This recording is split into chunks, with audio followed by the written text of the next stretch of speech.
right, so it looked like I had to actually re-record all of these, so I apologize, but they are ready to go for you. So let's talk about some backpacking gear, shall we? So we're going to break this section up into three separate lectures. We're going to start off with shelter and some of the other gear associated with shelter, such as sleep systems and things like that. This is just a basic introduction of these things, but you are welcome to email me if you have questions about any specific gear associated with any of this lecture. So, when we talk about shelter, some of the things that we need to consider is the length of the shelter and the height of the shelter. And what I mean by that is everything comes in a standard size, but there is longs. So there's tents and long sizes for those people who are 6'2", 6'3", or taller. And then height of your individual shelters, because maybe you like to sit up while you're in your tent. Maybe you like to, um, you don't care about that and you want your thing to be lighter. So there's also the weight. How much does it cost to have that weight? Usually things that weigh less are going to cost more. There are exceptions to this, which I'll talk about on the next slide. Ease of setup. Can you set it up by yourself? Do you need any additional tools? Things like that. Number of doors for the tent, as is particularly for tents, and then vestibule slash storage. Um, so looking into detail on some of these, and I'll talk about those features from the previous slide as we move forward. But first things first, the most common one that you're going to see is a tent, which you'll see on the slide here, that REI quarter dome, okay? And so this is, there are freestanding tents, there are tents that require being staked, and like I said, some of the things, lots of backpacking tents will have only one door and it'll be at the feet and people walk in through that. It's a little bit heavier to have the tent to have two doors because those zippers weigh more than the fabric. Some of the other things to think about, like I said, is how it sits up. Can you set up your tent in rain? Can you put the rain fly first? Things like that. So there's lots to consider when it comes to a tent.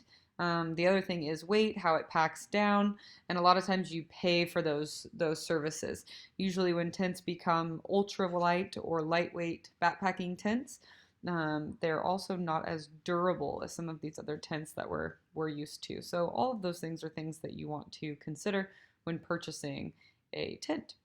Tents come in one person, two person, three person, and more, but three person is the max that you'll see in a backpacking style tent. The nice thing about tents is you can share what you're carrying. You carry the tent poles and I'll carry the tent itself and you carry the stakes and so on and so forth. Hammocks that you'll see on the left side of the screen is something that we're seeing a lot more common.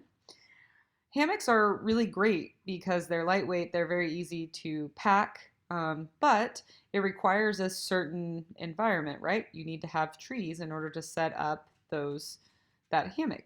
You need to have trees that are the proper distance apart, proper width of trunk, things like that. It's a little bit more challenging if more than one person or two people in your group are in hammocks, so keeping that in mind.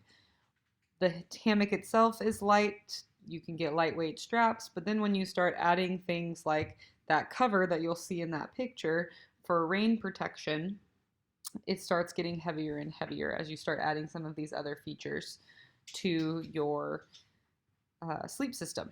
So the other thing is tents are going to be significantly warmer than our other two options that we have on the screen, including hammocks, right? So right now, the way that the hammock lays, air blows over the top into the person and underneath. So it's a little bit more challenging to stay warm, but not impossible.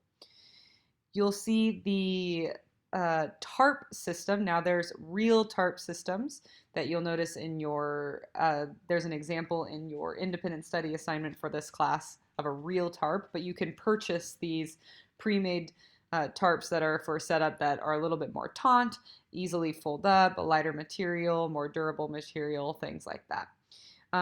Couple things that you'll notice here is you are very exposed, right, to the weather, bugs, things like that. It's going to be a lot more damp in the mornings, or if it rains, it's not going to be as covered.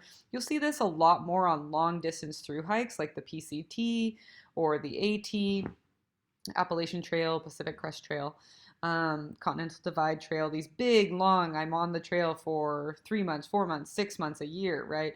So you'll see this because it's just that much lighter for those long-term trips. But like I said, a little bit more exposed. One of the biggest things in the Sierra is when this is your sleep system, you have no way in the summer of quickly setting up shelter if you're in a thunderstorm or mosquitoes or something like that. But there's pros and cons to both of these. Another option that we used to see a lot of are called bivvies, which is basically a sleeping bag with a face cover on it that stays away from your face. So you basically just slide into your sleeping bag. We don't see those as much anymore now that tents and hammocks have become so light. So sleep system. So we have our shelter, right? And then we move into our sleep system. Our sleep system is primarily composed of our sleeping bag and our sleeping pad, but also other things like pillows and any sort of other supplemental sleep things that you would need. So sleeping bags, some of the big key components here is going to be the difference between a backpacking sleeping bag or a car camping sleeping bag. A backpacking sleeping bag is going to be what we call a mummy shape, typically, okay? And so that's going to be the blue Kelty that you're seeing on the screen. And what you'll notice is that the head and the shoulder width is going to be wider than the feet. And the idea is that we have shaved off all of that unnecessary material that we now need to pack into a backpack as well as carry, right? Because every inch that this bag goes wider or longer is going to weigh more. Versus the car camping bag that you'll see is a rectangle shape, and it's because it is more comfortable to have that space, but you also have to heat up that air. So things like that to consider. Temperature rating matters on sleeping bags, and here's how the rating system generally works, okay? If I have a sleeping bag that is rated at 25 degrees, that means that that's the lowest that I should use that sleeping bag. So what we really want to do is we want to take that 25 degrees and we want to add 10 degrees to that. So at 35 degrees is what I should be on average using that sleeping bag for. Is if my lowest temperature is 35 degrees, I should be able to sleep comfortably in a 25 degree bag. Okay? So that's the first way to look at rating systems. Now, systems can change depending on brands, but that's just a general rule of thumb. Now, there's a lot of time when we look at women's bags versus men's bags or women's gear versus men's gear, and people talk about how it's something called shrink it and pink it for women's stuff. And the idea is it's the exact same thing. It's just smaller and pink or female color somehow, whatever we call a female color, okay? Sleeping bags happen to be the exception to that rule. There is absolutely a difference between men's bags and women's bags, okay?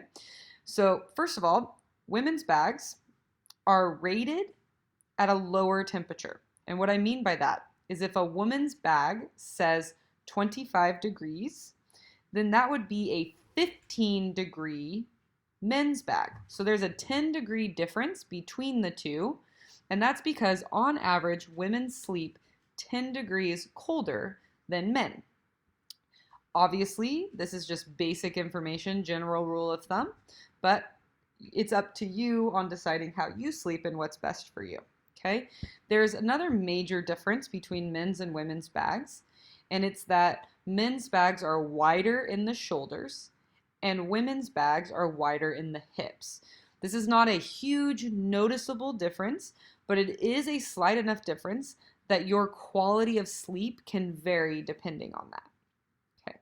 The final difference, major difference between men's and women's bags is that women's bags are going to have slightly more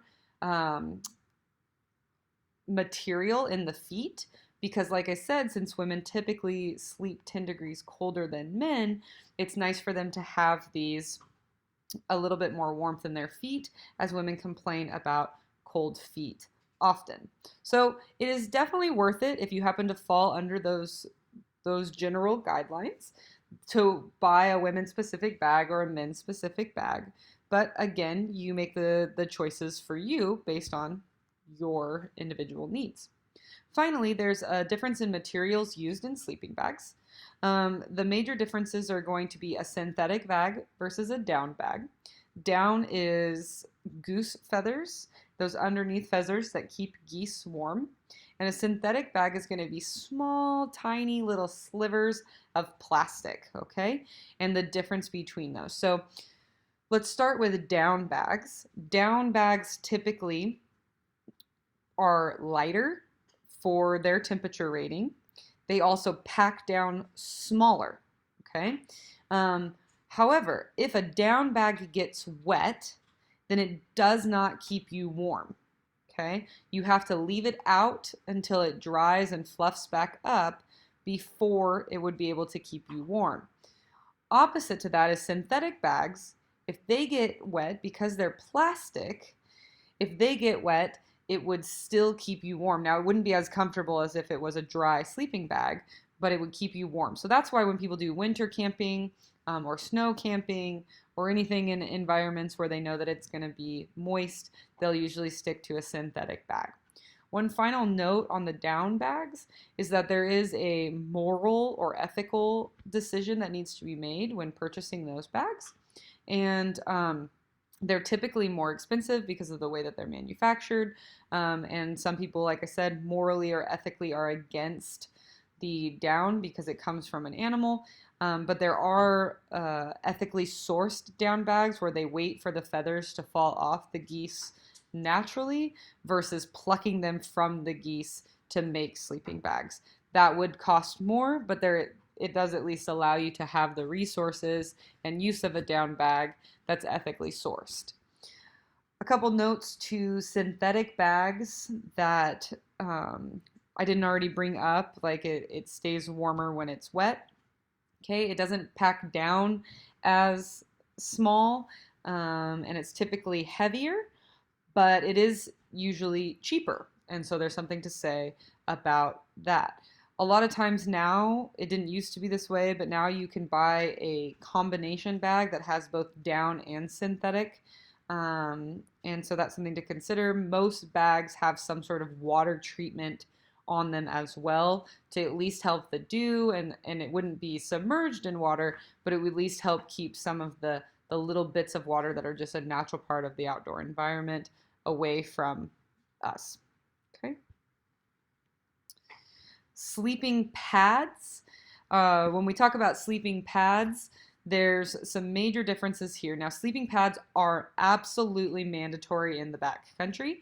These are your barrier between you and the ground. The ground will just suck your heat away all night long. Even on warmer nights, you can still get cold because of the temperature drop and because if you laid directly on the ground. And so these are, like I said, that barrier, okay? So things like a yoga mat do not have a temperature rating that tells us whether or not it would be able to keep you warm. Most sleeping bag pads, and we're seeing the industry go away from this a little bit, but most sleeping pads are rated on an R scale or an R value. And what this is it's a 1 to 10. I guess it's technically a 0 to 10, but that would be like your yoga mat, like I said. So a 1 to 10 scale, 10 being the best way to prevent, so really cold environments, protection from sucking your heat away, to a 1 being I don't need a whole lot of protection from the ground. It's a warm environment, okay? And that's going to vary depending on insulation versus some other factors, okay? There is different types of sleeping pads. You'll notice on the far right hand of this screen, there is a what we call a foam sleeping bag, that pad that folds up, this is definitely the best bang for your buck. It works in all temperatures. It doesn't get ruined when it gets wet. I use this a lot in backcountry winter camping.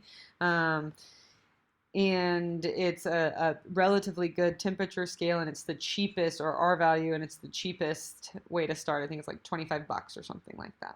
Okay, but then you have inflatable versus self-inflated, and inflatable is going to be you blow into the sleeping pad, or now they have these bags that you can fill with air, connect it to the mouthpiece, and pump it open.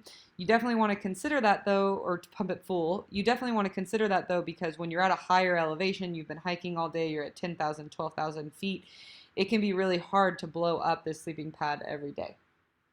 So they have these self-inflated sleeping pads that have foam inside, and when you release the valve, the foam expands and pulls in air from the outside, inflating the pad. This is really nice, but it's typically the heaviest sleeping pad option. Then there's going to be quilted, like you'll see on the far left, versus some of these others that you'll see in the middle, in how the pad actually is comfort for sleeping. Okay, so that is it for sleep systems. Next, we'll be talking about cooking stoves and water filtration.